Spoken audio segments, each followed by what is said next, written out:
कहानी की शुरुआत होगी एक हवेली से। हवेली जितनी बाहर से पुरानी और भयानक लग रही थी, अंदर से उतनी ही चमचमा रही थी। हवेली में घुंघरुओं की आवाज के बीच में भयानक हंसी की आवाज गूंज रही है कि अचानक हवेली का दरवाजा खुलता है। दरवाजा खुलते ही हवेली के अंदर शांति छा जाती है। दरवाजे पर एक नौजवान लड़का खड़ा हुआ था। आइला, कितनी आलीशान हवेली है और इसकी मालकिन मुझे प्यार करेगी। तेरी तो किस्मत ही खुल गई रोहन, आज तो मजा ही आ जाएगा। रोहन खड़ा ही था कि तभी हवेली में फिर से घुंघरुओं की आवाज आने लगती है और वो आवाज रोहन की ओर बढ़ती जा रही थी। अरे कहाँ हो आखिर तुम? सामने भी आ जाओ। तभी एक सुंदर हाथ अचानक से रोहन का हाथ पकड़ लेता है, जो कि एक बहुत ही सुंदर लड़की का हाथ था। रोहन उसकी ओर देखकर मुस्कुरा रहा था और उसकी आंखों में खो गया था। रोहन शाम को ऑफिस से जा रहा था कि एक सुनसान रास्ते पर उसको अपने पीछे एक आहट सुनाई देती है। रोहन पीछे मुड़कर देखता है, मगर वहां कोई नहीं होता। रोहन जिस रास्ते से गुजर रहा था, वहां एक पुरानी हवेली थी। रोहन उसके सामने पहुंचते ही अपने आप ही रुक जाता है। ये तो वही हॉन्टेड हवेली है ना? मुझे यहाँ से जल्दी जाना होगा। जैसे ही रोहन आगे बढ़ता है, हवेली के अंदर से एक मीठी आवाज आती है। रोहन, आओ मेरे पास। कहाँ जा रहे हो? इतनी प्यारी आवाज सुनकर वो उस ओर खींचा चला जाता है। तभी रोहन को होश आता है और वो उल्टे पांव लौटने लगता है। रोहन, कहाँ जा रहे हो? आ जाओ, मुझे प्यार करो रोहन। इस बार रोहन खुद को रोक नहीं पाया और हवेली के दरवाजे के सामने जाकर खड़ा हो गया। रोहन उस आवाज से सम्मोहित हो चुका था। आखिर किसकी थी ऐसी आवाज जो किसी भी मर्द को अपने वश में कर लेती थी? तभी हवेली का दरवाजा धीमे से खुलता है और अंदर से एक मीठी सी हंसी की आवाज आती है। तो आ गए तुम रोहन, अब तुम ही मेरी प्यास बुझाओगे। आओ ना। तभी दरवाजे के बाहर एक हाथ रोहन की ओर बढ़ता है और उसे अंदर खींच लेता है। रोहन के अंदर जाते ही हवेली का दरवाजा जोर से बंद होता है। उस सुनसान जगह में रात के सन्नाटे में होने वाली सारी आवाजें किसी भूतिया फिल्म से कम नहीं लग रही थी। आखिर कौन थी वो सुंदर हाथों वाली लड़की जो ऐसे किसी अनजान लड़के को अपनी प्यार की प्यास बुझाने के लिए हवेली के अंदर ले गई? रोहन उस लड़की की आंखों में खोया हुआ था। तभी वो लड़की उसका हाथ पकड़कर उसे हवेली के अंदर ले जाती है। आओ ना रोहन, आज हमारी सुहागरात है। आज तो मुझे जी भर कर प्यार करोगे ना? हाँ, मैं करूँगा ना, तुम्हें जी भर कर प्यार। और लड़की रोहन को अपने बेडरूम में ले जाती है, जो बहुत सुंदर सजा हुआ था। फूलों की खुशबू से रोहन महक उठा था। हाय, आज तो मेरी रात जरूर रंगीन होने वाली है। रोहन देखता है कि वो लड़की तो वहां थी ही नहीं। तुम मुझे प्यार करने के लिए तैयार हो जाओ रोहन, मैं बस अभी आई। और रोहन ये सुनते ही जोश में आकर अपने कपड़े उतारकर बिस्तर में घुस जाता है। तभी बाथरूम का दरवाजा खुलता है और रोहन के सामने दुनिया का सबसे खूबसूरत नजारा होता है। वो लड़की छोटी नाइट ड्रेस में उसके सामने खड़ी हंस रही थी। मैं आ गई रोहन। और लड़की उछलकर उसके ऊपर बैठकर उसे प्यार करने लगती है। रोहन मदहोश था कि तभी वो अपने हाथ से लड़की के चेहरे पर से बाल हटाता है और जैसे ही वो बाल हटाता है, उसकी जान मुंह में आ जाती है।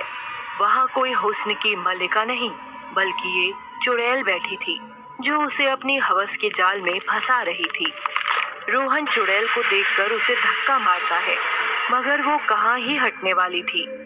रुक जाओ रोहन, मुझे प्यार तो करो अभी। और चुड़ैल रोहन से प्यार करने लगती है और उसके सीने को दबाकर उसके ऊपर उछलने लगती है। चुड़ैल के इतने भयंकर कूदने से रोहन तड़प तड़प कर मर जाता है और चुड़ैल उसका हाथ काट लेती है, जिसमें से खून टपक रहा होता है। मर्द का खून बहुत मीठा होता है। और चुड़ैल जैसे ही वो खून पीती है, जोर से थूक देती है। तू नहीं, तुम भी वो नहीं हो। मेरी तलाश अभी भी अधूरी है। कब पूरी होगी मेरी तलाश? और चुड़ैल गुस्से से रोहन की लाश पर नाखूनों से वार करती है और उसे उठाकर गायब हो जाती है। हवेली का दरवाजा फिर से खुलता है और ठक ठक की आवाज से रोहन की मुंडी लुढ़कती हुई बाहर आती है। तभी उस पर चुड़ैल अपना उल्टा पांव रखती है और जोर से उस मुंडी को लात मारकर फेंक देती है। तो इस हवेली में ये हुआ मेरे साथ। ये चुड़ैल कौन थी और आखिर कैसे शांत होगी इसकी प्यार की भूख जानने के लिए आप सब भी आइए इसी हवेली में इसका राज जानने। चुड़ैल फिर से हवेली के अंदर आ जाती है और दरवाजा बंद करते हुए मुस्कुराती है। मैं हूँ एक भूखी चुड़ैल। क्या आप लोगों के पास उस लड़के का पता है जिसका दिल खाकर मुझे शांति मिलेगी?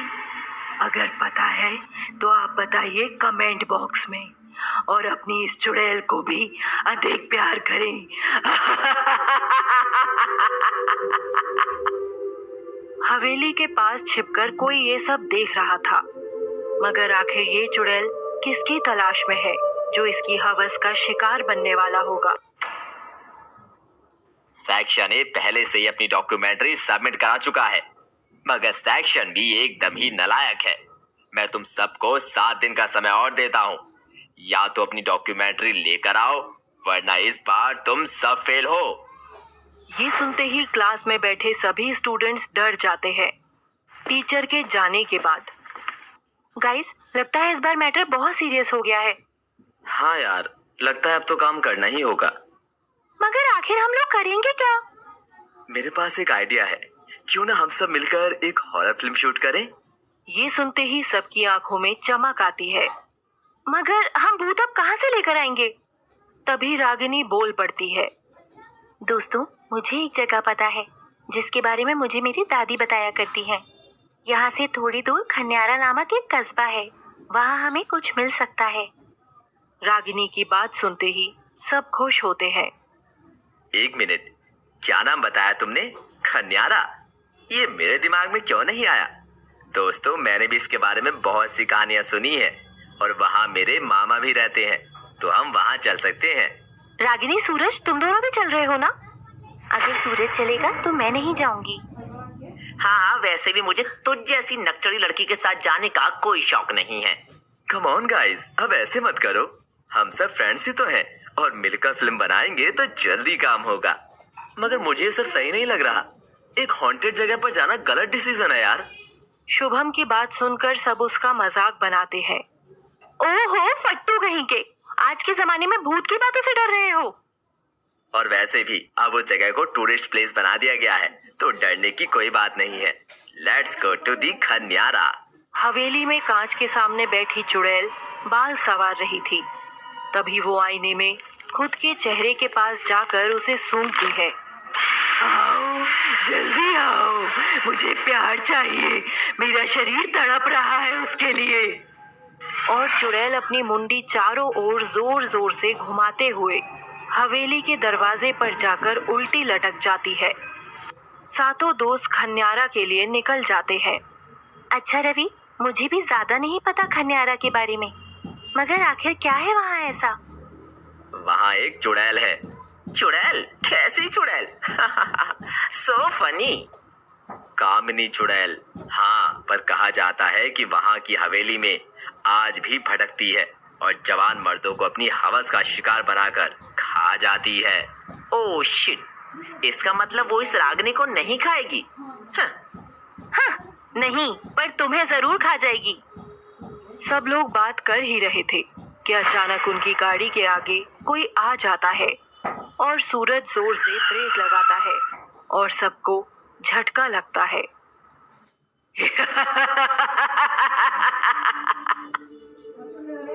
तो आप सब आ गए कामिनी की कहानी देखने को?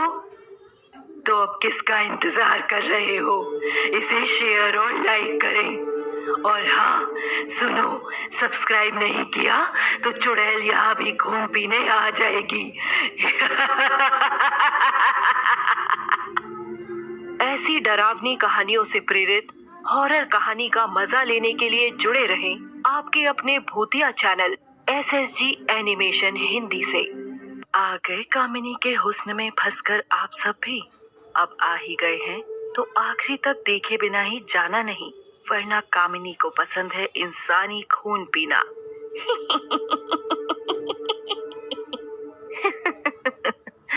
अब आगे सूरज की गाड़ी के आगे अचानक से कोई आ गया था, जिससे सूरज और बाकी लोगों को झटका लगता है और कार में बैठी हुई रागिनी सूरज के ऊपर आकर गिरती है और शर्माकर पीछे हट जाती है।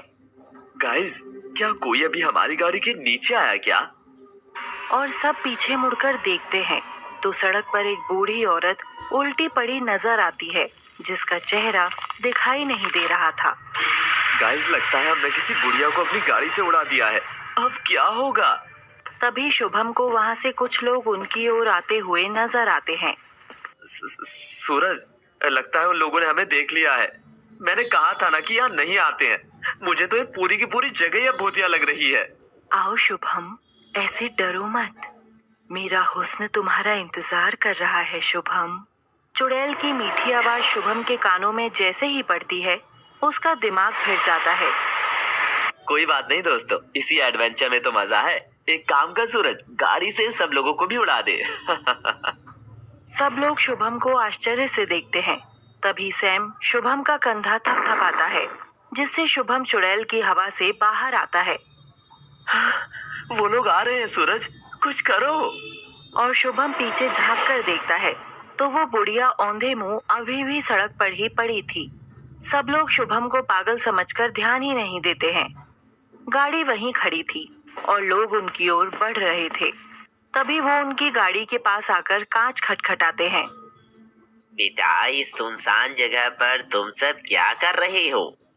वो हम सब शहर से आए हैं यहाँ कुछ दिन रहने। अच्छा, लगता है तुम्हारी गाड़ी खराब हो गई है, मगर अभी यहाँ तो कोई भी मैकेनिक नहीं मिलेगा। यहाँ से 400 मीटर दूर एक छोटी दुकान जरूर है। जी शुक्रिया। ध्यान रखना बेटा, और उससे बचकर रहना। तुम सभी जवान भी तो हो। किससे? कामिनी से। यूं बोलते ही दूसरा आदमी उसे चुप करा देता है। चुप हो जाओ। ऐसा कहते हैं कि यदि उसका नाम लिया जाता है तो उसकी ताकत अधिक बढ़ जाती है। वो चुड़ैल तुम जैसे जवान मर्दों को अपने हुस्न के जाल में फंसाकर हवस का शिकार बनाती है। अब सब घबरा चुके थे और वो दोनों आदमी भी जा चुके थे। तभी शुभम फिर से मुड़कर देखता है तो वहाँ वो बुढ़िया थी ही नहीं। सब चौंक जाते हैं, मगर सूरज फिर से गाड़ी शुरू करने की कोशिश करता है। जैसे ही वो गाड़ी शुरू करता है, गाड़ी झटका मारती है, जिससे रागिनी उसकी बाहों में फिर से आकर गिरती है। सूरज और रागिनी की नजरें मिलती हैं। गाइस, ये क्या है? अंजलि गाड़ी के सामने इशारे से दिखाती है तो वो बुढ़िया इस बार उनकी कार के ठीक सामने उल्टी पड़ी हुई थी। ये क्या भला है यार? मगर सूरज और रागिनी इस बात से बेखबर एक दूसरे की बाहों में थे। सूरज रागिनी के चेहरे से उसके बाल हटाता है और रागिनी जैसे ही मुस्कुराती है, सामने पड़ी बुढ़िया में से जोर से एक चीख निकलती है।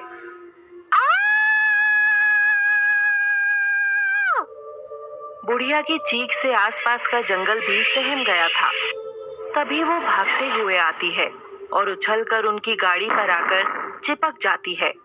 बुढ़िया की शक्ल बहुत भयानक थी, जैसे कोई चुड़ैल हो। आंख मोटी मोटी, चेहरे पर झुर्रियां, आधे दांत काले आधे पीले, काले कपड़े और बिखरे बाल। बुढ़िया सूरज की ओर देखकर जोर से बोलती है, दूर रहे उससे। अगर अपनी जान बचाना चाहता है तो दूर रहे उससे। किससे? तभी बुढ़िया रागिनी की ओर इशारा करते हुए कहती है, नंदिनी से।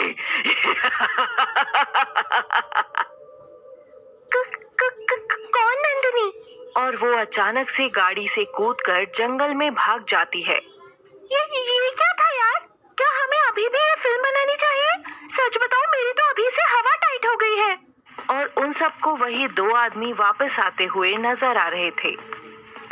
काका, अभी एक बुढ़िया मिली थी हमें। वो बुढ़िया, वो तो गांव की पागल औरत है। आप लोग आइए, हमारे गांव में आपका स्वागत है। और वो दोनों चले जाते हैं। सूरज, एक काम कर, तू यहीं रुक, मैं और अंजलि जाकर मैकेनिक को ढूंढ कर लाते हैं।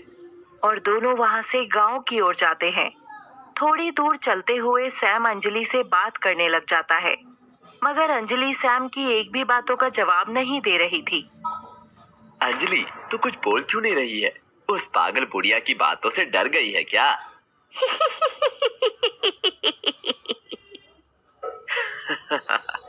अच्छा, तुझे गेम सूझ रहा है। चल, पहले मैकेनिक ढूंढते हैं, फिर गेम भी खेलेंगे। क्या नाम था उसका? कामनी चुड़ैल वाला। और सैम को मैकेनिक की दुकान दिख जाती है। सैम हाथ जरा सा पीछे लेकर अंजलि का हाथ पकड़ता है और साथ लेकर चलने लगता है, मगर अंजलि किसी पत्थर से कम भारी नहीं लगती है। सैम बहुत कोशिश करता है, मगर अंजलि हिल भी नहीं पाती।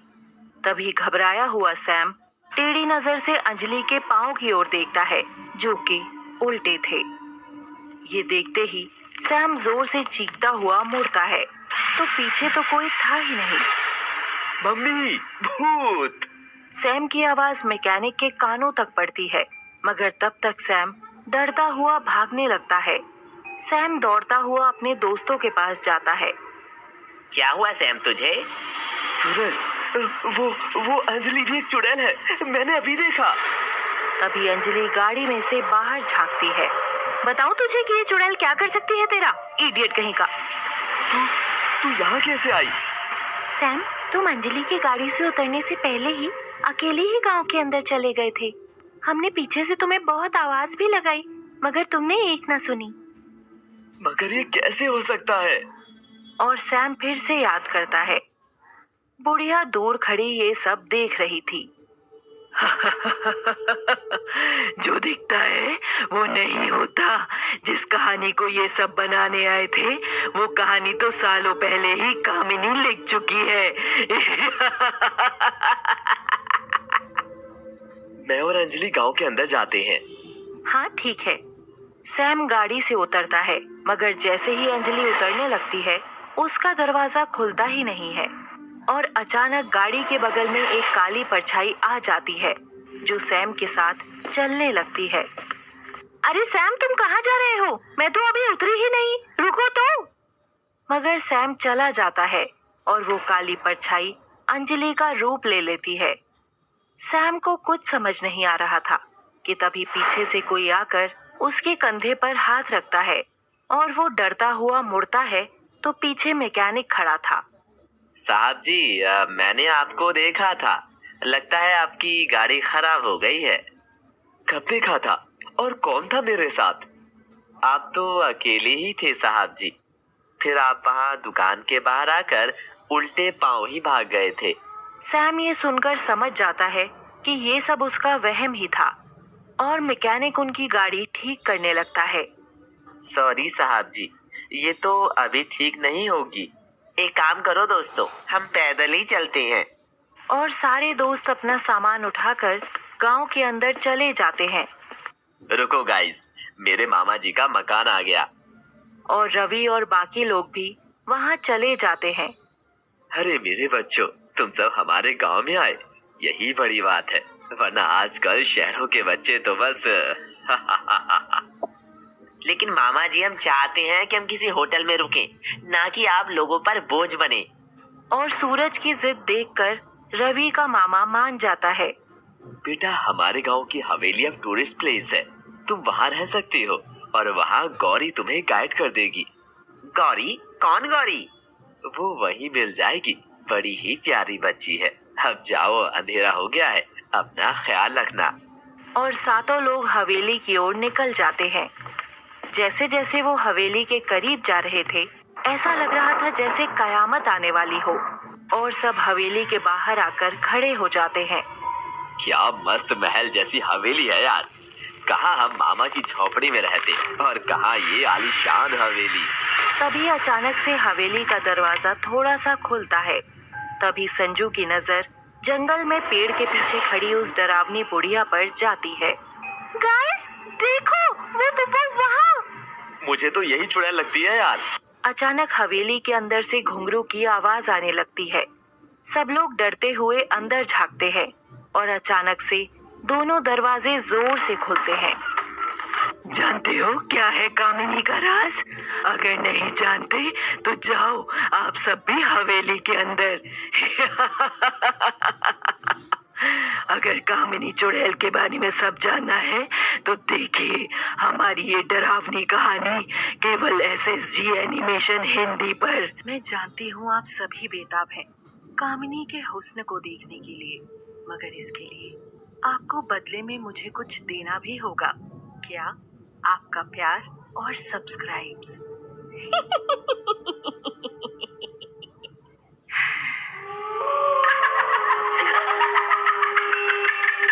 हवेली का दरवाजा खुलता है और अंदर से घुंघरुओं की आवाज आने लगती है। हवेली के अंदर घना अंधेरा था। सूरज देखता है कि एक जलता हुआ लैंप किसी ने पकड़ रखा है और वो सामने से चलकर उनकी ओर आ रही है। सब लोग उधर देख रहे थे कि तभी वो पागल बुढ़िया पीछे से आकर रागिनी का हाथ पकड़ लेती है। रागिनी डरते हुए सूरज का हाथ जोर से पकड़ लेती है। ये क्या भला है यार? मैं तो जब से यहाँ आई हूँ ऐसी ही चीजें देख रही हूँ। मेरी बात मानो, शुभम ठीक कह रहा था। वापस चलते हैं। अरे छोड़ बुढ़िया, मुझे दर्द हो रहा है। ठीक है गाइस, अब हम फिल्म शहर में ही बना लेंगे। वैसे भी आज का दिन तो खराब ही हो गया। 6 दिन में सर को वीडियो भी तो देना है। मगर बुढ़िया रागिनी का हाथ नहीं छोड़ती है। हवेली के भीतर चलकर आ रहा वो लैंप भी अपनी जगह रुक चुका था। अचानक वो बुढ़िया रागिनी का हाथ छोड़कर थोड़ा दूर हट जाती है। रागिनी चलो जल्दी।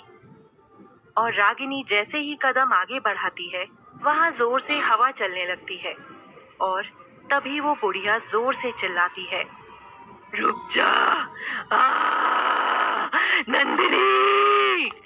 और रागिनी पलटकर देखती है तो वो बुढ़िया रागिनी के कान में आकर कुछ खुसफुसाती है।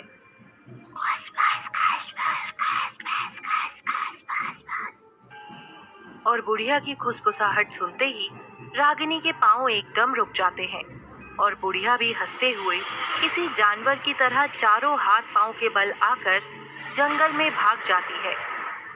चलो रागिनी चलो, रुक क्यों गई? जल्दी चलो। नहीं दोस्तों, तुम इन चीजों से डर रहे हो। हम इस पुरानी हवेली तक आए हैं, कम से कम इसे देखकर तो जाएंगी ही। ये सुनते ही बाकी लोगों में भी जोश पैदा हो जाता है और सब हवेली के अंदर फिर से झांक कर देखते हैं।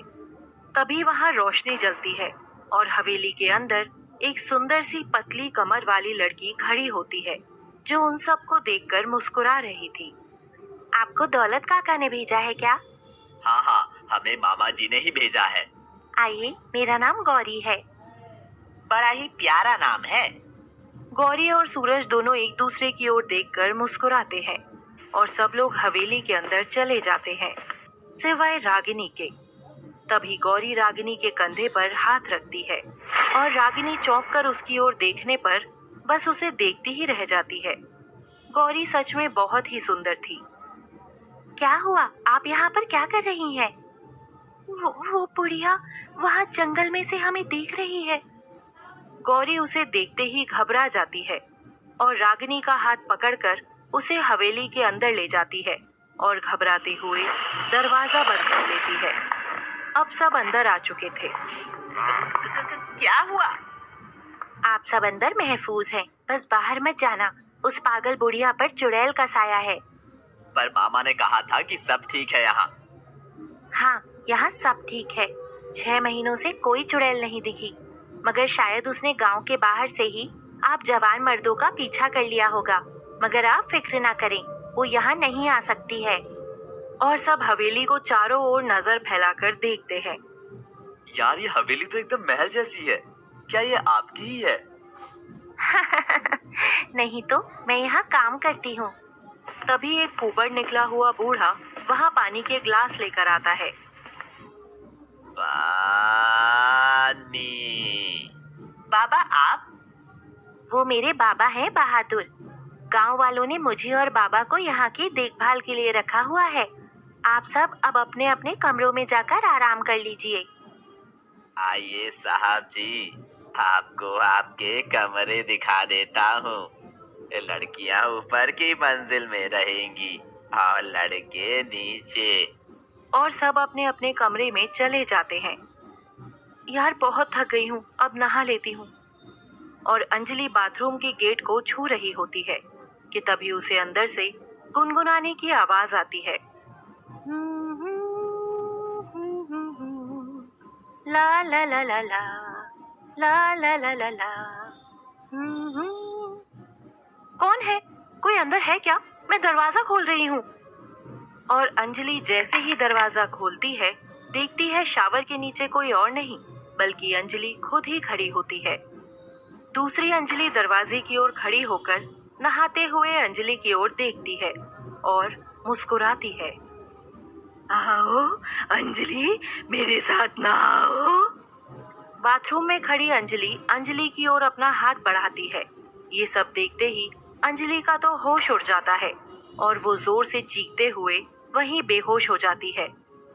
अंजलि के बेहोश होते ही दो हाथ आकर अंजलि को बाथरूम के अंदर खींच लेते हैं और दरवाजा बंद कर देती है। मजा आ रहा है ना? अब बारी किसी चिकने से मर्द की है। रवि, शुभम और संजू नहाकर हवेली के दर्शन पर निकलते हैं। यार ये कितनी औसम जगह है, हम तो ऐसे ही डरकर वापस जा रहे थे। हाँ, वैसे भी उस लड़की ने कहा है ना कि जब तक हम इस हवेली के अंदर हैं तब तक हमारा कोई कुछ नहीं बिगाड़ सकता। वो बाहर घूम रही चुड़ैल भी नहीं। ओ कम ऑन शुभ, तू अभी भी उस पागल बुढ़िया के बारे में सोच रहा है? तभी संजू एक तस्वीर के पास आकर खड़ी होती है। रवि देख, इधर आ, इस पर क्या लिखा है? रवि और शुभम दोनों देखते हैं कि वो तस्वीर 100 साल पहले की थी, जिस पर बहुत सारे नाम भी लिखे थे। लगता है ये हवेली के राजा और उसके परिवार की फोटो है। और वो आगे चले जाते हैं। संजू आगे चलते हुए एक बंद दरवाजे के ऊपर हाथ रखती है तो उसे ऐसे लगता है जैसे उसने किसी के दिल के ऊपर हाथ रख दिया हो और वो दरवाजा किसी के दिल की तरह धड़कने लगता है। संजू इस बार अपना कान दरवाजे पर लगाती है और अपने दोस्तों को आवाज लगाती है, मगर रवि और शुभम का ध्यान इधर उधर था और वो नहीं सुनते हैं। संजू नहीं जानती थी कि दरवाजे के भीतर क्या था। चमचमाती हवेली के इस कमरे के पीछे उतना ही काला अंधेरा था और उस दरवाजे के ठीक पीछे कामिनी भी खड़ी होकर अपना कान लगाकर सुन रही थी।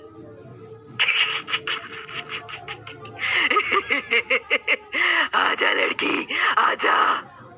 संजू इस बार दरवाजे के और करीब जाती है और दूसरी ओर खड़ी चुड़ैल कामिनी अपने नाखून बढ़ाकर दरवाजे के पार निकालने ही वाली थी कि अचानक गौरी वहां आकर संजू को वहां से हटाती है। ये तुम यहाँ क्या कर रही हो? वो मुझे इस दरवाजे पर किसी के दिल की धड़कन की आवाज सुनाई दे रही थी। इस कमरे से दूर रहना, हम में से किसी को भी यहाँ आने की इजाजत नहीं है। और गौरी उन सबको वहां से भेज देती है और जाते हुए उस दरवाजे को हाथ लगाते हुए जाती है। रवि, आखिर क्या होगा उस दरवाजे के पीछे? छोड़ना संजू, कल से फिल्म पर भी काम करना है। आजा, खाना खाते हैं और सो जाते हैं। मेरा पिंक टॉप नहीं मिल रहा, लगता है अंजलि के कमरे में रह गया होगा।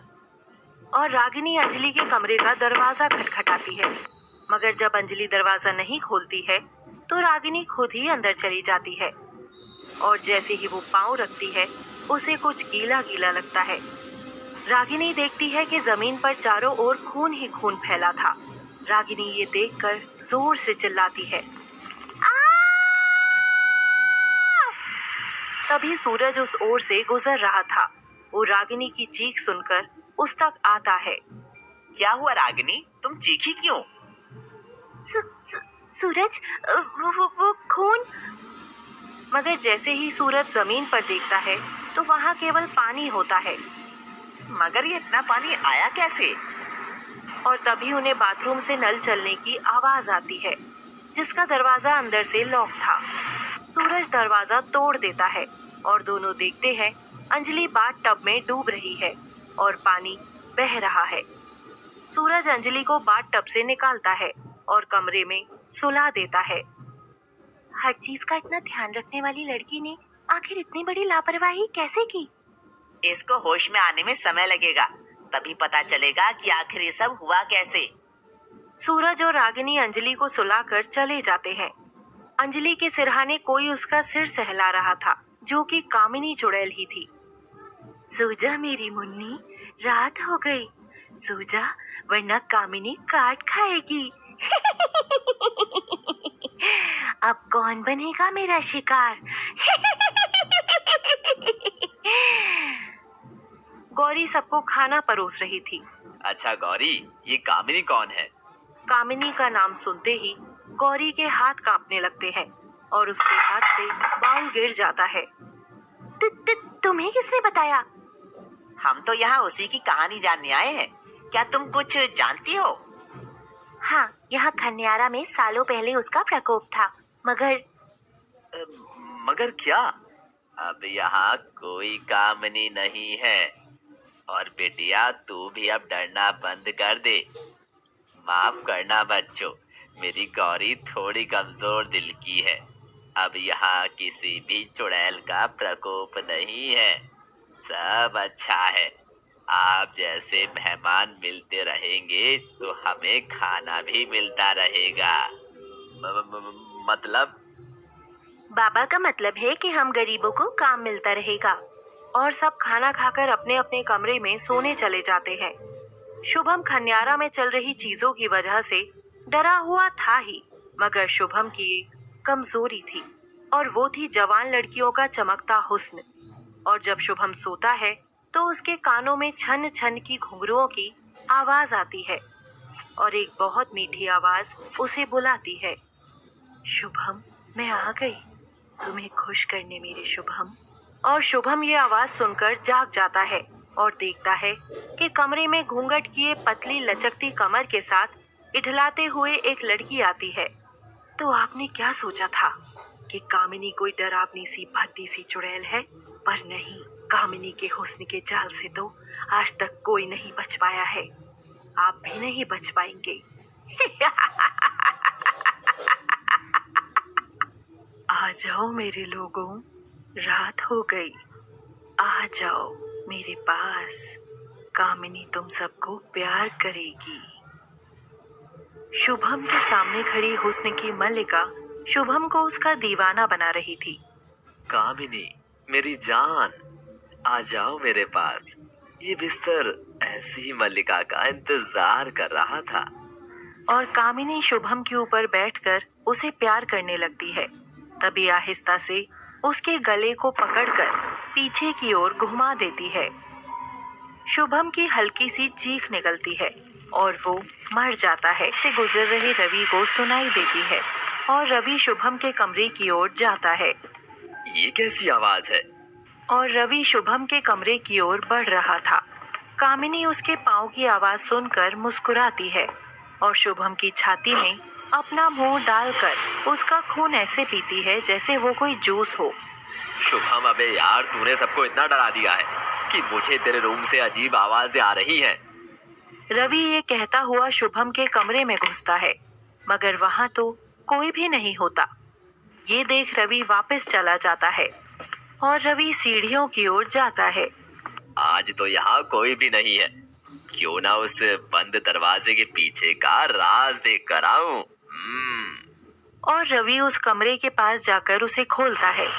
जैसे ही वो दरवाजा खोलता है, छत पर लटकी कामिनी को पता चल जाता है और वो उछलकर जमीन पर आती है, जिससे शुभम की लाश भी जोर से गिरती है और कामिनी अपना पूरा शरीर उल्टा कर चारों हाथ पांव से चलते हुए जोर से चीखती है और हंसते हुए सीढ़ियां चढ़ने लग जाती है।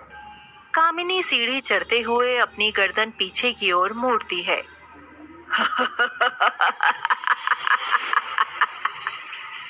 आ जाओ सभी, आज तुम सबको कामिनी की इस हवस के पीछे का राज बताती हूँ। आ जाओ।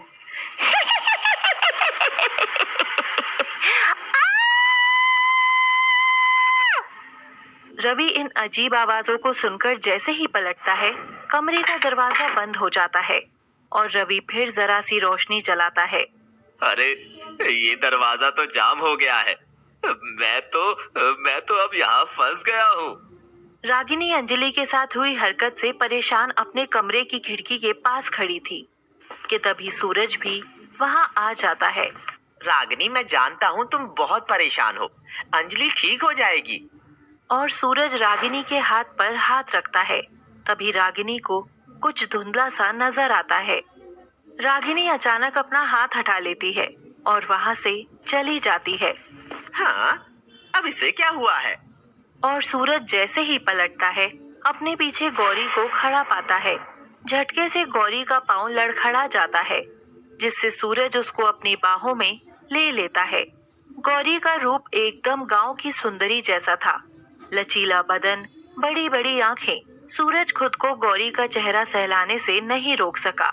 जैसे ही सूरज का हाथ गौरी के चेहरे पर गया, गौरी शर्माकर खड़ी होती है और वहां से चली जाती है। ये जो मैंने अभी देखा, उसमें मैं और सूरज थे, मगर ये कब की बात है? मुझे कुछ याद क्यों नहीं? रागिनी चलते हुए ऐसे सोच रही थी कि तभी रागिनी का हाथ कोई खींचकर उसे कोने में ले जाता है, जो कोई और नहीं, वही भद्दी बुढ़िया ही थी। बचाओ, कोई मुझे बचाओ! रोक ले ये सब, अभी भी मौका है नंदिनी, वरना कयामत की रात अभी दूर नहीं है।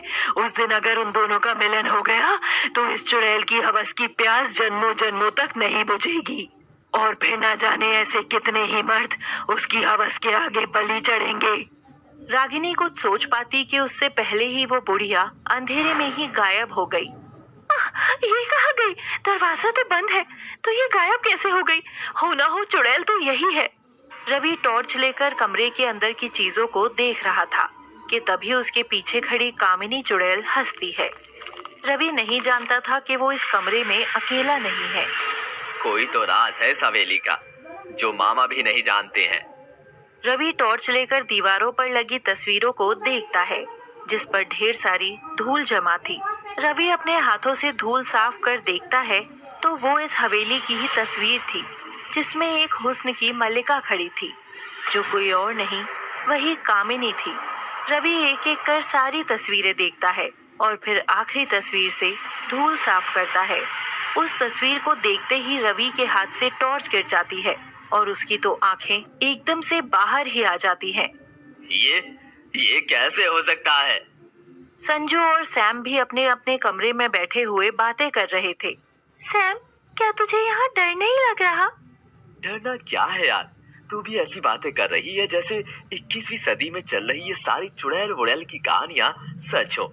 मैं तो ये सोच रहा हूँ कि फिल्म वगैरह छोड़कर यहीं रहने आ जाऊं। यहाँ तो नौकर भी है और सुंदर हीरोइन जैसी रिसेप्शनिस्ट भी है। तू नहीं सुधर सकता है। अच्छा, तुम यहीं रुको, मैं किचन से पानी लेकर आती हूँ। और संजू पानी लेने जाती है। संजू देखती है कि थोड़ी देर पहले तो वो हवेली जगमगा रही थी, मगर अब ऐसी डरावनी और अंधेरे भरी हो चुकी थी। यार सैम, तू भी आ जाना, ये तो किसी हॉरर फिल्म का सीन लग रहा है अब। मैं नहीं आ रहा, और आते हुए कुछ खाने का भी लेते आना।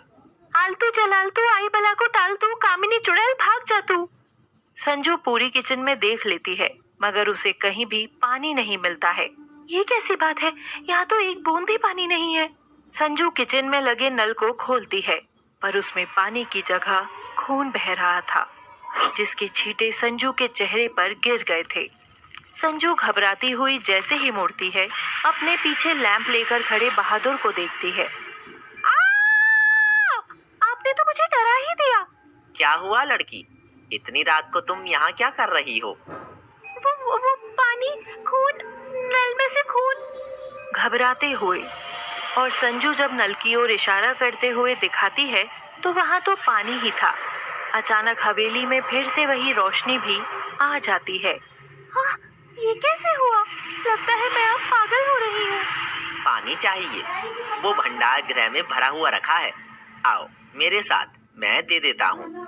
और संजू सहमी सहमी सी बहादुर के साथ साथ जाते हुए भंडार घर के पास पहुंच जाती है। भंडार घर के बगल में एक बड़ा सा कांच लगा हुआ था। संजू यूं ही उस कांच में झांककर खुद को देखती है कि तभी उसको कांच में अपने पीछे खड़ी एक ऐसी चीज नजर आती है जिससे वो सारी कहानी समझ चुकी थी। इसका मतलब है कि ये हवेली सच में ही हॉन्टेड है। संजू के बगल में खड़ा बहादुर कांच के भीतर चमगादड़ के रूप में नजर आ रहा था। संजू अंदर से डर तो गई थी, मगर अनजान बनकर वहीं खड़ी रही। तभी बहादुर अपनी गर्दन पीछे घुमाकर बोलता है, ये लो मेम साहब, यहाँ से जो चाहे ले लो।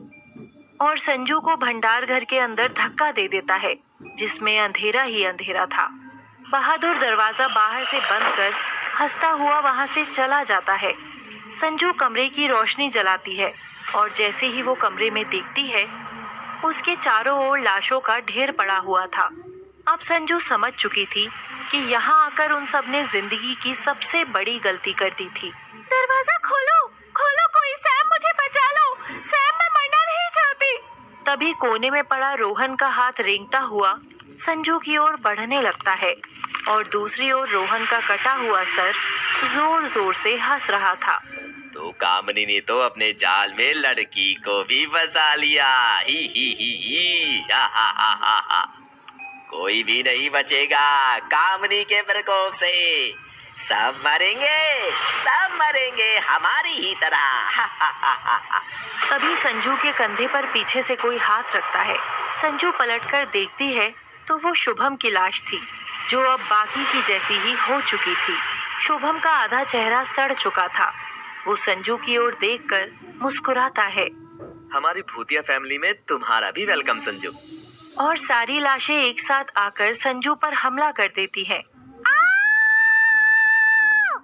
रवि उस तस्वीर में देखता है कि कामिनी के साथ खड़े दो लोग में एक सूरज और दूसरी लड़की रागिनी थी। तस्वीर पूरी 100 साल पुरानी थी, जिसमें नीचे लिखे नाम कामिनी, कुंवर जय और नंदिनी लिखा हुआ था। ये कैसे हो सकता है? मतलब हम लोग यहाँ आए नहीं है, यहाँ लाए गए हैं। ये कहानी यहीं से शुरू हुई थी। कामिनी पीछे खड़ी मुस्कुराते हुए अपनी नजरों से इशारा करके सामने रखी किताबों में से एक किताब रवि के सामने गिरा देती है। रवि किताब उठाता है और नाम पढ़ता है, हवेली का राज। इसका मतलब इस किताब से पक्का मुझे बहुत कुछ पता चल जाएगा। रवि वहीं बैठकर किताब पढ़ने लग जाता है और किताब खोलते ही रवि की आंखों के सामने सारी कहानी चलने लग जाती है। ये संजू की बच्ची पानी लेने गई है कि कुआं खोदने गई है? मैं यहाँ भूख से मर रहा हूँ। लगता है अब खुद ही जाना पड़ेगा। और सैम जैसे ही दरवाजे की ओर बढ़ता है, दरवाजे पर खटखट होती है। सैम दरवाजा खोलता है तो सामने संजू खड़ी थी, जो मुस्कुरा रही थी और उसके हाथ बर्तन से ढकी एक ट्रे रखी हुई थी। ये लो सैम। तो क्या संजू उन दरिंदों के बीच से बचकर आ गई और अब बारी सैम की है? जानने के लिए देखिए कामिनी का अगला भाग, हवेली के सारे राज खोलते हुए, SSG एनिमेशन हिंदी पर। ला ला ला ला ला ला ला ला ला ला ला ला।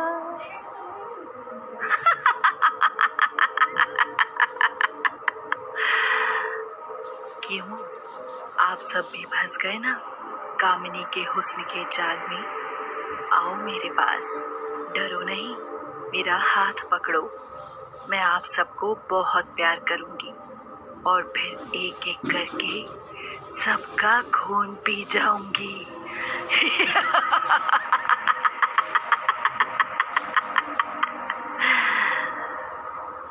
कहानी शुरू हुई।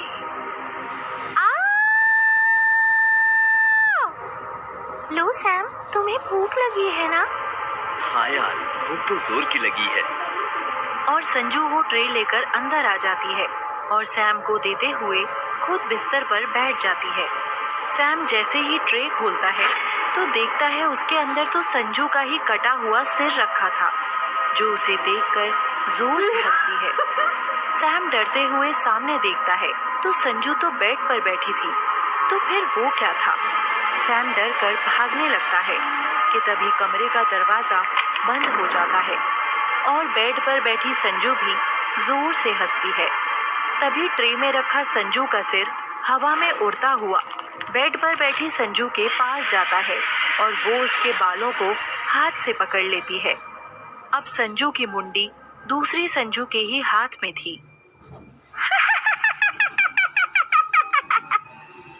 संजू की डरावनी हंसी पूरी हवेली में गूंज रही थी। तभी वो मुंडी को दोनों हाथों से पकड़कर खाने लग जाती है। इंसान का जूस कितना स्वादिष्ट होता है। और देखते ही देखते संजू उसी चमगादड़ के विशाल शरीर में बदल जाती है और चमगादड़ सैम को भी अपने पंखों से मार मार कर घायल कर देता है। तो इस किताब में मुझे इस हवेली के सभी राज पता चल ही जाएंगे।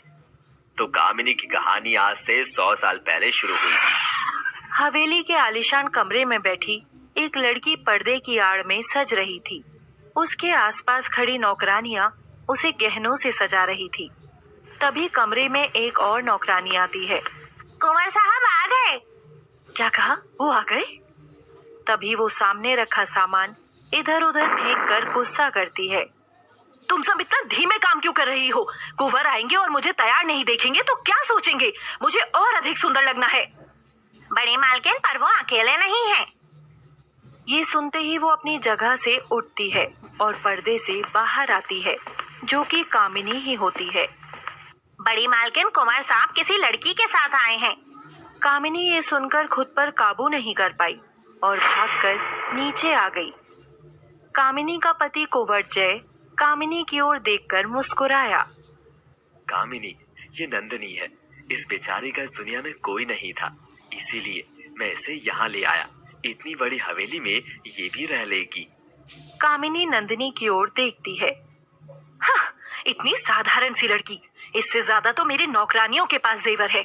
जाओ, इस नंदिनी को भी एक कमरा दे दो रहने के लिए। और नंदिनी चुपचाप वहां से चली जाती है। कामिनी कुंवर जय की ओर देखकर कामुक सी हंसी हंसती है। कुंवर साहब आइए, मैं कब से तड़प रही थी आपसे मिलने को। कितने दिन आपके बिना मुझे अकेले रहना पड़ा। और कामिनी कुंवर का हाथ पकड़कर उसको बेडरूम में ले जाती है और दोनों बिस्तर के अंदर चले जाते हैं और प्यार करते हैं। तभी जय को अचानक कामिनी के चेहरे में नंदिनी का चेहरा नजर आता है और वो बीच में उठकर चला जाता है। क्या हुआ जय? आप ऐसे क्यों जा रहे हैं? अभी मेरी भूख शांत नहीं हुई है। पर जय पलटकर कामिनी की ओर देखता भी नहीं है। इस बात से कामिनी का ईगो पूरी तरह हर्ट हो जाता है। कुंवर, या तो आप मुझे प्यार करो, वरना मैं कहीं और मेरी भूख शांत करूंगी। मगर जय नंदिनी के बारे में ही सोचता हुआ वहां से चला गया। अब कामिनी का शरीर रोज प्यार के लिए तड़पने लगा और धीरे धीरे जय कामिनी से दूर होता चला गया। एक दिन कामिनी दो नौकरानियों को आपस में बात करते हुए सुन लेती है। आजकल कुंवर हमेशा ही नंदिनी के कमरे में ही रहते हैं। हाँ, मुझे तो ऐसा लगने लगा है कि बहुत जल्द नंदिनी हमारी छोटी मालकिन बन जाएगी। कामिनी ये बातें सुनकर जल भुनकर राख हो गई। जय आज फिर से नंदिनी के साथ बैठा हुआ था। तभी बाहर जोरदार बिजली कड़कती है और नंदिनी डरते हुए जय के सीने से लग जाती है। जय नंदिनी को बाहों में जकड़ता हुआ बिस्तर तक लाता है।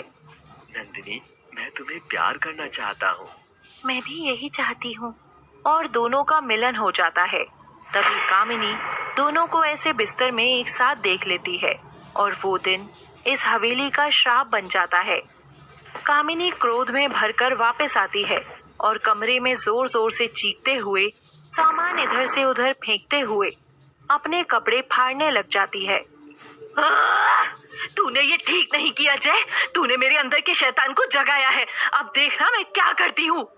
तभी कामिनी जोरदार ताली बजाती है और महल के सभी नौकरों को अपने कक्ष में बुलाती है। उनमें से एक गौरव नाम का नौकर था, जो अक्सर कामिनी को छिपकर देखता था और फिर वो कामिनी से बेहद मोहब्बत करने लग गया था। मगर था तो वो केवल एक नौकर, इस वजह से कभी कुछ नहीं बोल सका। गौरव भी उन्हीं लड़कों में शामिल था। कुंवर जय, देखना अब ये तेरे वंश का सर्वनाश होगा। कामिनी के बिखरे बाल और गुस्से से भरी आंखें उसे डरावना बना रही थी। ए लड़के, तुम अभी अपने कपड़े उतारो।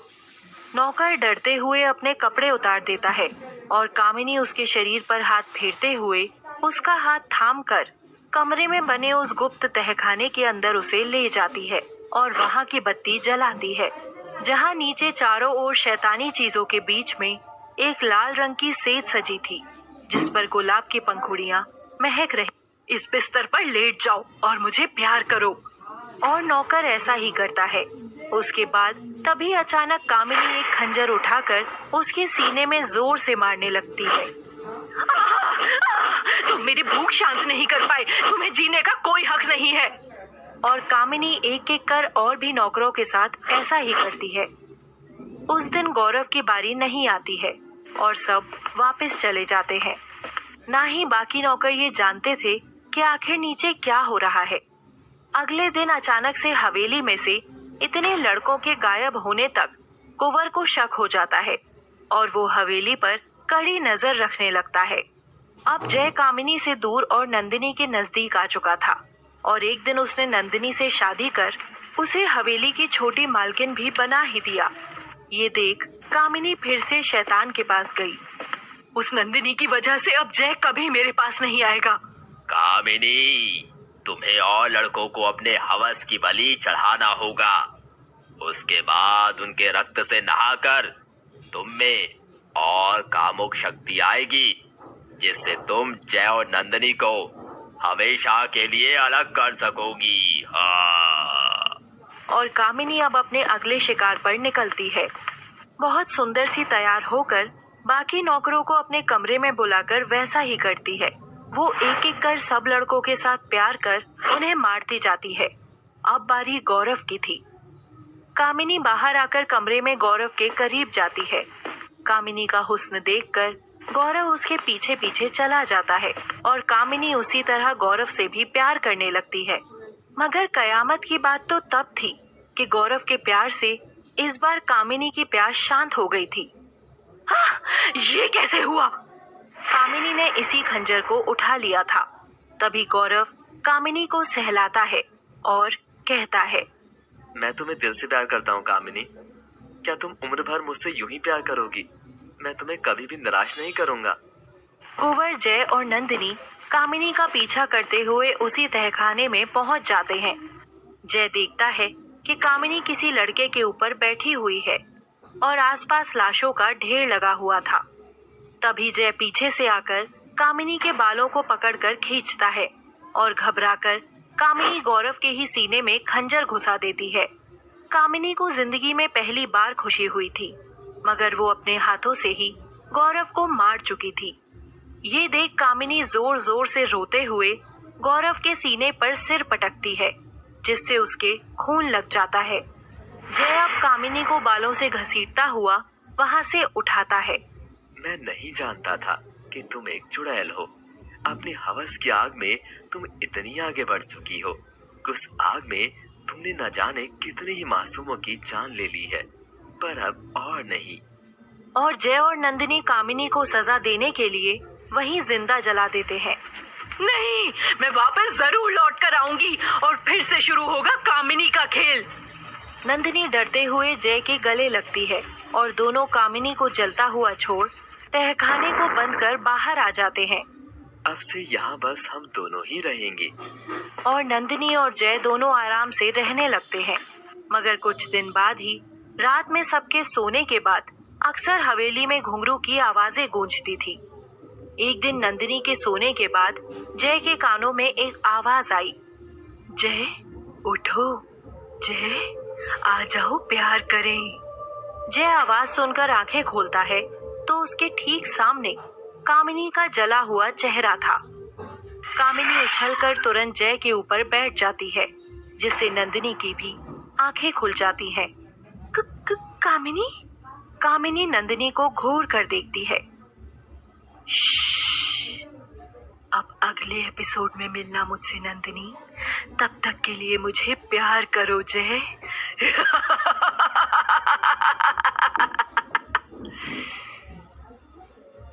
देखते रहिए कामिनी के हुस्न की डरावनी दास्तान केवल SSG एनिमेशन हिंदी पर। Thanks for watching.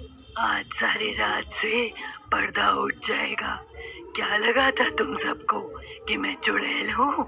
चुड़ैल तो यही थी तुम्हारे सामने ही, अपनी अदाओं से सबको रिझा रही थी। तुम भी तो पागल हो गए थे उसके हुस्न को देखकर, है ना?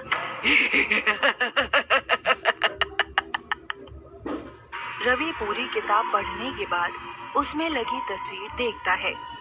इसका मतलब है कि इस जन्म में सूरज ही कुंवर जय है और कामनी और कोई नहीं बल्कि रागिनी ही थी। तो हम जब से आए हैं उन सभी घटनाओं के पीछे रागिनी का हाथ है। मुझे अभी सूरज को चेतावनी देनी होगी। और रवि जैसे ही बाहर जाने लगता है तभी कमरे का दरवाजा धम से बंद हो जाता है और रवि की आंखों के आगे कुछ चित्र चलने लगते हैं जिन्हें देखकर वो चौंक उठता है। रागिनी हवेली में भटकते हुए एक कमरे में पहुंचती है जहां बहुत सारे गहने और कपड़े रखे थे। रागिनी उन कपड़ों और गहनों को छूती है और जोर जोर से हंसती है। रागिनी की हंसी पूरी हवेली में गूंजने लगती है। ये सब कमरे के बाहर खड़ा होकर सूरज देख रहा था। ये रागिनी इतनी अजीब क्यों लग रही है? सूरज ये सोच ही रहा था कि तभी गौरी पीछे से आकर सूरज का हाथ खींचकर उसे वहां से ले जाती है। सूरज, तुम्हें अभी मेरे साथ चलना होगा। पर कहाँ? इन सब बातों का अभी टाइम नहीं है। अगर तुम अभी यहाँ से नहीं गए तो वो हम में से किसी को भी नहीं छोड़ेगी। कौन नहीं छोड़ेगी? कामिनी। और सूरज गौरी के साथ वहाँ से चला जाता है। कितनी सुंदर है ये जगह। जरूर ये यहाँ की मालकिन की होगी, तभी तो इतने सारे जेवर और साड़ियाँ हैं। तभी रागिनी की नजर सामने लगी एक गंदी तस्वीर पर पड़ती है और वो उस ओर जाती है और अपने हाथ से तस्वीर पर से मिट्टी हटाती है। अंजलि अपने कमरे में गहरी नींद में सो रही थी। बेहोशी के कारण वो बेचारी तो जानती भी नहीं थी कि उसके दोस्तों के साथ कामिनी ने क्या क्या किया था। तभी अंजलि के कानों में कुछ खुसफुस की आवाज आती है।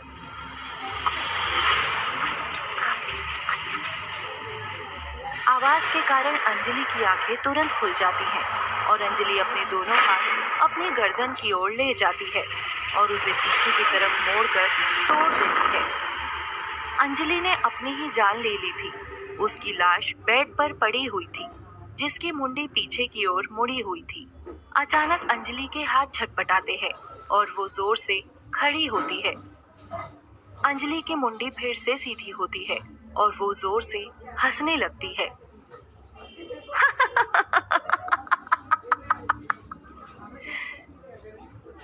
जाओ लड़की, जाओ, जाकर उसे खत्म कर दो। जल्दी करो, ये काम तुम्हें करना ही होगा। और अंजलि अपने हाथ में एक पैना खंजर लेकर बाहर आती है। शाबाश, तुम ये कर सकती हो। और अंजलि खंजर अपने पीछे छिपाकर रागिनी के पास जाती है। रागिनी, मैं आ गई। अरे अंजलि, तुम्हें होश आ गया? और ये क्या हुलिया बना रखा है तुमने? अब तुम्हें जाना होगा रागिनी।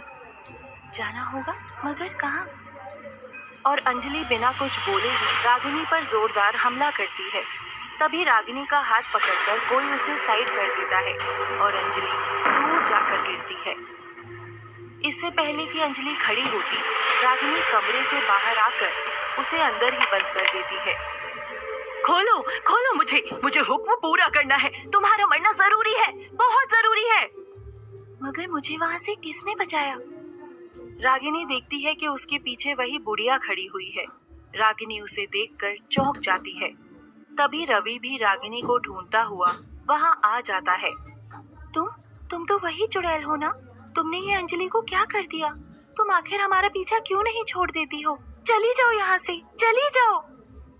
रागिनी बुढ़िया पर वार करते हुए चीखने लगती है। तभी रवि रागिनी को रोकता है। अपने आप को संभालो रागिनी, ये चुड़ैल नहीं है। रागिनी ये सुनकर शांत हो जाती है। आखिर ये चुड़ैल नहीं है तो फिर कौन है? मैं एक अभागन माँ हूँ जिसकी आत्मा यहाँ सालों से भटक रही है। और बुढ़िया गायब होकर रागिनी और रवि को पुराने वक्त में ले जाती है, जहाँ कामिनी और बुढ़िया दोनों खड़ी थी।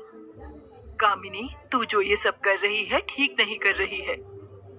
माँ, तुम बीच में मत आओ, ये जानना तुम्हारा काम नहीं है। अगर तू अपनी हरकतों से बाज नहीं आई तो मैं कुंवरसा को तेरी सच्चाई बता दूंगी कि तू कैसे जवान मर्दों की बलि चढ़ाकर अपने हुस्न की चमक बढ़ा रही है।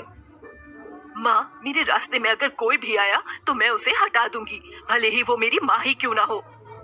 और कामिनी सामने पड़ा खंजर अपनी ही माँ के सीने में उतार देती है और कामिनी की माँ तड़प तड़प कर मर जाती है। इसका मतलब तुम एक आत्मा हो? हाँ, जो सालों से भटक रही है ताकि वो लोगों को अपनी बेटी के जाल से बचा सके। मैंने तुम सबको भी रोकने की कोशिश की थी मगर तुम नहीं माने। रागिनी, सूरज कहाँ है? रागिनी सब जानकर सदमे में थी। पर तुम्हें तो यहाँ आना ही था, क्योंकि आखिर तुम ही कामिनी को रोक सकती हो नंदिनी। और बुढ़िया के नंदिनी कहते ही रागिनी को अब सारे धुंधले चित्र साफ दिखाई देने लग गए। उसे याद आ गया कि वही पिछले जन्म में जय की दूसरी पत्नी नंदिनी थी। हाँ रागिनी, तुम ही नंदिनी हो। पहले मुझे हवेली में होने वाली घटनाओं की वजह से लगा था कि तुम ही वो चुड़ैल कामिनी हो, पर ऐसा नहीं है। कामिनी तो... कौन है कामिनी? बताओ रवि, कौन है? गौरी ही कामिनी चुड़ैल है। बुढ़िया के ऐसे बोलते ही चमगादड़ पीछे से उड़ता हुआ बुढ़िया को दबोच लेता है। बच्चों, तुम जाकर कुंवरसा को बचाओ, इसे मैं देख लूंगी। और रवि और रागिनी गौरी को ढूंढने निकल पड़ते हैं। इधर बुढ़िया चमगादड़ को खत्म कर खुद भी गायब हो जाती है। आखिर कहाँ ले गई होगी वो सूरज को? रागिनी, मैं जानता हूँ वो कहाँ गई होगी, चलो मेरे। गौरी सूरज को लेकर उसी तहखाने के भीतर चली जाती है और उसे पहनने को जय के कपड़े देती है। सूरज कपड़े बदल लेता है। ये कैसी अजीब जगह है गौरी, और हम यहाँ क्यों आए हैं? कुछ मत बोलो, अब समय आ गया है मेरे जिस्म के आग को बाहर निकलने का। तुम ऐसे क्यों बात कर रही हो गौरी? और गौरी जोर जोर से हंसते हुए भयानक कामिनी में बदल जाती है और सूरज को धक्का देकर बिस्तर पर लेट जाती है। ये क्या भला है, बचाओ मुझे। तभी कामिनी उछलकर सूरज पर आकर बैठ जाती है और उसे पागलों की तरह चूमने लगती है। जय, प्यार करो मुझे, मैं सालों से तुम्हारे प्यार के लिए तरस गई थी, मुझे प्यार करो जय। मगर सूरज एकदम ही घबरा चुका था कि अचानक तहखाने का दरवाजा खुलता है और रागिनी और रवि भी अंदर आ जाते हैं। सूरज, तुम ठीक तो हो? आ गई चुड़ैल फिर से मेरा प्यार छीनने के लिए। और कामिनी रागिनी की ओर मुंह से आग उगलती है, मगर रवि रागिनी के सामने आकर वो वार अपने ऊपर ले लेता है। नहीं रवि, ये तुमने क्या किया? मगर रवि को कुछ भी नहीं होता है और वो कामिनी के पास जाने लगता है। तभी रागिनी उसका हाथ पकड़ लेती है। ये तुम क्या करने जा रहे हो रवि? पर एक मिनट, सूरज यहाँ है, ये राज तुम्हें कैसे पता था? तुम्हें सारी कहानी कैसे पता थी? रवि मुड़कर रागिनी की ओर मुस्कुरा कर देखता है। मैं तुम्हें कुछ नहीं होने दूंगा दोस्तों। और रवि कामिनी के पास जाता है। कामिनी अब पहले से ज्यादा भयानक रूप में आ गई थी। कामिनी ने हाथ में खंजर लिया और सूरज पर हमला करने लगी, मगर तभी रवि आकर कामिनी को रोक देता है। मुझे बलि चाहिए, इस बलि के बाद मेरी हवस की प्यास हमेशा के लिए बुझ जाएगी। ये भूख मुझे जला रही है, छोड़ दे मुझे लड़के, इस बार मुझे मेरे प्यार से कोई जुदा नहीं कर सकता है, छोड़ मुझे। रवि कामिनी को गले से लगा लेता है और सूरज उठकर रागिनी के पास आकर खड़ा हो जाता है। कामिनी, शायद तुमने मुझे पहचाना नहीं, मुझे ध्यान से देखो, मैं ही हूँ तुम्हारा प्यार जो तुम्हें पूरा कर सकता हूँ। कामिनी रवि की ओर देखती है। गौरव, तुम लौट आए? और कामिनी भी गौरव से लिपट जाती है और चाकू उसके हाथ से नीचे गिर जाता है। रवि रागिनी और सूरज की ओर देखकर मुस्कुराता है। रवि एल्बम में कुछ ऐसा देखता है जिससे उसके होश उड़ जाते हैं। एल्बम में एक तस्वीर लगी थी जिसमें कामिनी के पीछे खड़ा एक लड़का चुपके से उसे देख रहा था, जो कि कोई और नहीं गौरव ही था। और रवि ही गौरव का पुनर्जन्म था। गौरी इसका सूरज को मतलब लेकर उसी कामिनी आज तहखाने तक के कुंवर भीतर जय चली की तलाश जाती में है और मर्दों उसे के साथ पहनने प्यार के नहीं कर रही जय के थी। कपड़े देती वो है। अपने गौरव को तलाश सूरज रही कपड़े थी। बदल लेता है। मुझे भी सूरज और आगरा के बाद जाना होगा। तभी दरवाजे पर खटखट होती है और दरवाजा धड़ाम कर खुलता है। सामने खड़ी अंजलि के हाथों में चाकू था और वो रवि के ऊपर से जानलेवा हमला करते हुए उसे वहीं मार देती है। कामिनी की तलाश उसके गौरव के वापस मिलने से पूरी हो गई थी। रवि और कामिनी बिस्तर पर लेट जाते हैं और जी भरकर प्यार करते हैं। इस बार कामिनी रवि यानी अपने गौरव के मिलने से बहुत खुश थी। कामिनी, तुम सच में बहुत सुंदर हो। कुछ मत बोलो, बस मुझे प्यार करते रहो। तभी वहाँ एक तेज रोशनी आती है जो कामिनी और रवि को साथ ले जाती है। रागिनी और सूरज भी हाथ पकड़े हुए हवेली के बाहर आते हैं और मुड़कर देखते हैं तो उन्हें वहाँ सबकी आत्माएं दिखाई देती हैं जो उन्हें अलविदा कह रही थी। कामिनी और रवि के मिलन के बाद अब सूरज और रागिनी भी एक हो चुके थे और दोनों शहर लौट गए। अब उस हवेली से कामिनी चुड़ैल का साया हट चुका था। Few days later.